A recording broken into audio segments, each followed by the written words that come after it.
बतावा हो बाजार आज में मुर्गा बने खूब आई है। वीडियो पसंद आए तो लाइक सब्सक्राइब जरूर करें भाई प्लीज। जरूरी रहल हटे हमार लड़का के देखो न हो जे आवत न सब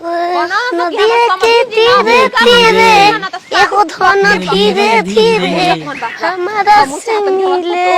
कितना ठीक लगी हम बियाह शादी कर। ये कौन चिड़िया हो? चिड़िया ना मुर्गा कौन आटे चिड़िया हो? चिड़िया हाँ पहली बार देखा थी का आँख से कमजोर लौके लगा तोहरा कुछ दिखा दे मुंह से। सच सच सच मार तो मार जान मारू तो मार दे धोबाला फाड़ दे बेसी बेसी बोलबू तो कनो के फाड़ दे। अच्छा गाड़ी मत दो तार माइक गाड़ी अंदर हई दारो और छिनार के गाड़ी मुर्गा खा नहीं देती को तो नहीं कौन चिड़िया हो? आज तो हाथ से कोई खा दे। हम पेटिकोल को कौन चिड़िया है के बाद रिसर्च करूंगी। अच्छा तार प्रैक्टिकल करे के बा मोबाइल लिया स्कैनर कर शांति से गाइस। बता दी कि कौन चिड़िया है कि का है। हम माई के मुंह ले खाए कर मुंह बहो हम माई आई ता अच्छा कोनो घोसला से निकल होगा तू हाँ वही तो नहीं लगा अंडा देख के बच्चा कहां बना। निकाल के चपला चपलिया दे जान आवा लियो। चपला ले ना का को दे सफा पागल है करे तो दिमाग में चोर से पागल घर का ना पागल जान काबू तो लियो। मार का ले बेटा तर माई के घर ही ते आता ए मुर्गी या बता दो ना ए मुर्गी आवा छिनार कहीं का अरे भोसरी अरे के बता खोज दे बड़ा बा अरे जा हो रानी कितना कुकुर बिलाई नहीं नोच के हाथ से लगा पाट दे भाग गइल ए ना करो गई मुर्गी तो आज रानी के संग सब्जी आलू की सब्जी बनाओ सके इने सामान में बताओ घर ईद गना तुम शाम कने की तनी घर में गरम बना के खियाई बीत गन के का मुंह देखाई लइका के 48,000 में तो के दे दिमाग खराब बका तोहार सुना हमारा के ढेर पागल मत बनाओ तोहरे से बढ़िया पागल हम हई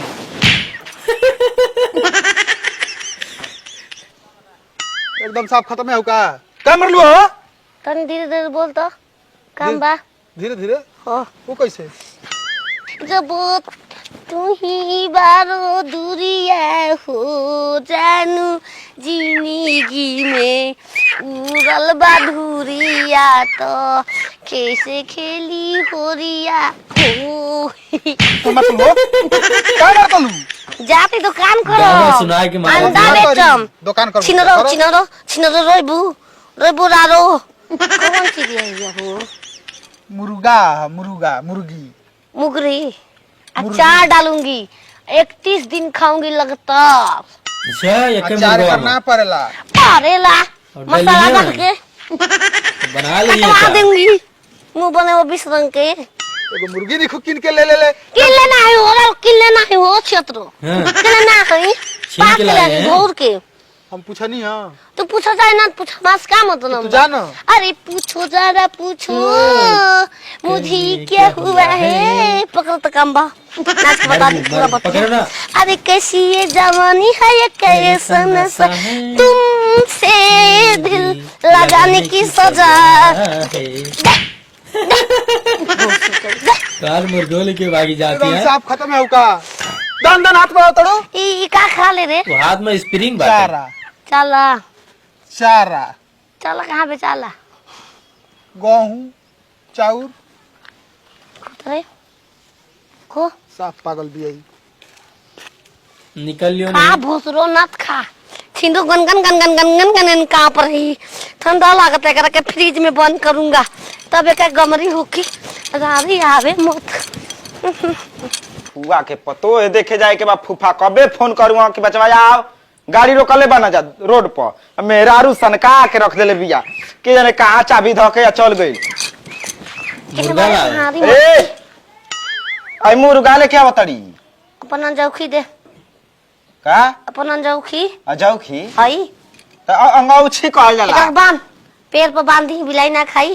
के तो के मुर्गा किन के दे देला सा हम खुदे ले बानी किन के के दी पैसा हमरा हबे ना कर त के खाई रे ये तो मैं खाऊंगा तुम खाओगे पापा खाइए ना हम खाएं हम जाता नहीं मेरा आय हो माई करिया कर दे रुदा चाबी बताओ कहाँ बता चाबी कौन चाबी दादी मो कबे के गाड़ी रोकल बिया रोड पर हमरा के ताकत न जा ए ए ए अंदर ना धर ना धर मत रखा करे पैसा नहीं खी ना मैं उठा देले उठा दीदी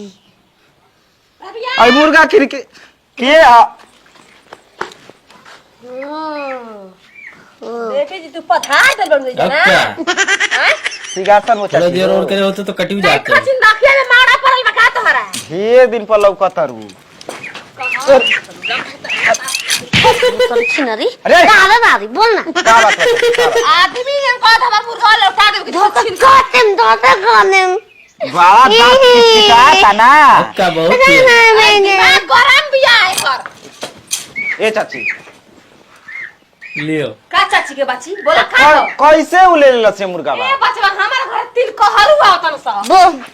बक्सान धोदनी बक्सान धोदनी बो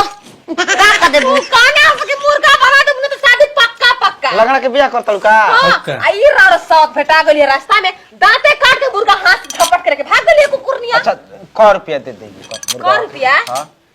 मैंने पैसा देवल हम बाजार में पहुंच जाइबो बाजार में पहुंच जाइबो हम हमारे घर ही पे होता हम बाजार हमारे खाता से दलो तो दादे में तोरे चलते एगो मेहरारू हमरा के मारतिया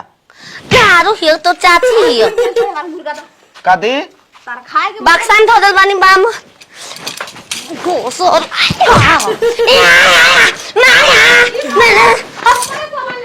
आओ मिल जाई ला ए जे भानी पैसा किन लिया लदारा घर पैसा हम ये बता 5000 में कुन देवत हम पैसा का करब बाजार जाइम के घर हित करके संभारब ई बताओ कि 150 के मुर्गा वे आ 500 दे तनी कोनो लइकन के भेजा के मंगवा लिया 5000 देवत आप का हम करें के मुर्गा मिल बना करे देखा दे होता जा ना मिली जा पैसा दे तनी एगो मुर्गा तो नहीं कि तो शादी हमारे का ठीक ना भइले तो बर्बाद कर तार मेरा के हम घरी तारा अब जान तनी अब मुर्गा बा अबे लेके आओ तनी चलो जल्दी लेके आओ हां जल्दी जल्दी लेके आओ हमारा मुर्गा चला कढ़ाई में तले अरे तसली में पानी गरम करा ठीक ना हम मुर्गा को उबालल जीतबे ना हां हां हां रुक तेरी दाती ओकर दी आवे तो बहला फड़ा करिया सब